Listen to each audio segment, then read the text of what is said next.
What's going on, everyone? Scott here. Welcome back to the channel. Today we're here to talk about Michigan State versus Minnesota, round 2, tonight, 9 o'clock on Peacock. MSU is coming off back-to-back wins, the first one being on Tuesday this past week. Here, Tom Izzo's 700th career win against his rival at home. Fantastic atmosphere in there. The second one coming on Saturday late afternoon as well at home against Maryland, which was a slugfest to say the least. Spartans now sitting at 14-8, 6-5 in the conference, and now is in a tie for 4th in the conference. So the race for that double bye, is the Big Ten regular season title out of the question? Maybe, probably, more than likely. It seems like either Purdue or Wisconsin, and by the way, that was a great game on Sunday, but it seems like that is more than likely out of the question. So now it's the race to try to get a top 4 seed, getting a double bye, preferably a 2 or 3 seed in that Big Ten tournament. That should be the focus right now. Obviously, I said it a couple weeks ago, if you backdoor into, being in the, title hunt towards the end of the, end of February, then, that's how it is. Obviously, it's not the season that we all expected, but you got to make do with, how the cards have fallen so far. Now we look at Minnesota. They're actually coming off a 75-66 win at home against Northwestern. So that's a good win there. As we know, Northwestern got us earlier this year. We get Northwestern in about a month on Senior Day in the Breslin Center. Minnesota currently sitting at 14-7, 5-5 in the conference, and they're kind of right behind there. As I said, Michigan State in a tie for 4th, and Minnesota's kind of just that next tier right behind them. As we said in the preview for the first matchup between these guys, this is a different Minnesota team. Ben Johnson has them playing really well. He's a fantastic coach, and he coached an incredible game last time in the Breslin Center as Michigan State only won 76-66 against a solid Gopher team. Obviously talent-wise, they're still not there with maybe Michigan State or the other top teams in the Big Ten, but they are very well coached, and they have a really good player in Dawson Garcia, who, one of the keys to this game, similar to the first one, got to try to contain as best as you can Dawson Garcia. His last time out against the Spartans, he had 22 points and, made some timely shots for them as well. On the season, he's averaging 18 and 7 rebounds. Incredible. And then Michigan State did catch a break last time out in East Lansing as their point guard, Elijah Hawkins, who currently leads the country in assists, sitting at 7.8. He didn't play, but obviously since then he has come back. So another key to the game here is try to limit his distribution, as he really stirs the drink, as Izzo likes to say, for this team. Try to force him into some turnovers. Last game against Northwestern, I believe he had 4 of them.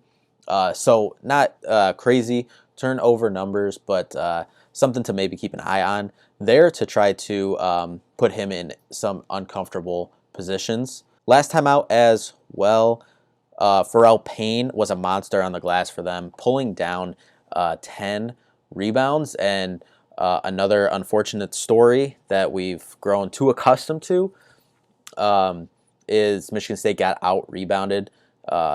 Smaller margin, 38-35. Michigan State did win the offensive glass rebounding battle last game, but got out-rebounded on the defensive end by 5, 28-23. Michigan State was able to force 9 steals. That's going to be key again. They are specifically, obviously, Tyson Walker, but really the whole defensive unit has done a good job all year in forcing turnovers and getting steals. Last game against the Gophers, won the turnover battle 19-5. So if you can turn them over, 19 times, obviously that's incredible. If you get even, just over half of that, if you get them over 10, that's, 10, 11, 12. That's still a good output there. Last game as well, both teams struggled from the free throw line, both shooting about 65%. Minnesota did shoot the three-point ball well, shooting 35% to Michigan State's 25. They did take 8 more attempts, though. And as well as last time out, the game was tied with about 5:39 left.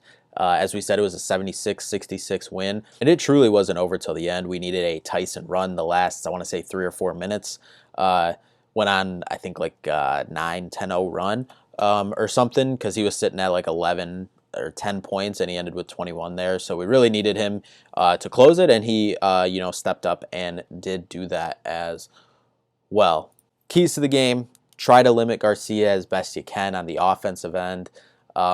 Try to disrupt Hawkins, specifically in the open court, and distribute it and try to force him into some tough passes and turnovers from the top of the key, especially when they're running their half court sets.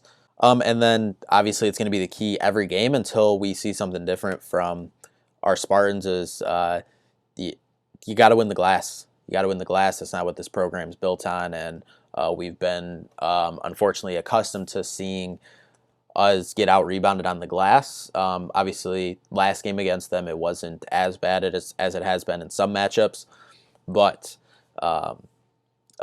gotta try to limit Garcia on the glass. As I said, he's their leading rebounder, but also Pharrell Payne, last game against us, he had a day on the glass as well.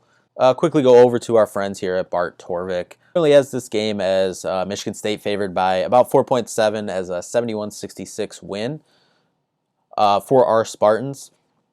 And they got a big week coming up. Spartans have a big week coming up as they obviously are at Minnesota tonight, and then Saturday welcome in a top 15 ranked Illinois team. Illinois obviously beat us about a month ago, January 11th, at their place there in Champaign. At that time, they were without Terrence Shannon. Terrence Shannon has obviously came back now, so that'll be something to look at, but we'll go over that in the Illinois preview later on this week. So as we keep saying at the end of these videos, when we take a brief look at the schedule, these are just games you just got to win. A lot of these games coming up, you just have to win if you want to double bye in the tournament and you want to improve your NCAA tournament seeding. The only game you're not favored going forward is you're projected to lose by about 10 at Purdue. I'd say the Illinois game you're actually favored to by 3 points, so that's about due to home court advantage, and obviously Illinois won by 3, I believe it was last time. Yeah, it was 71-68, so that matches up. So would like to see a good turn of script there, but we'll cross that bridge when we get there. And it seems like we mention this every video, so I'll just keep that up and mention this. Michigan State, Bart Torvik still sitting at 14, obviously still not ranked in the AP or coaches poll or anything. Still sitting at 23rd in adjusted efficiency. Seems like they've been floating around there all year. And after the slow shooting start that the Spartans had, especially specifically the first 2 games, but really the first couple weeks, completely 180 spin on that. Now sitting at 51 in the country at 36.5, so about 37% from the field. I apologize, from 3 there. So great turnaround there. This would be I believe quad 2. Yeah, this is a quad 2 win on the road. Against a decent Minnesota team, but you just need to handle these games going forward.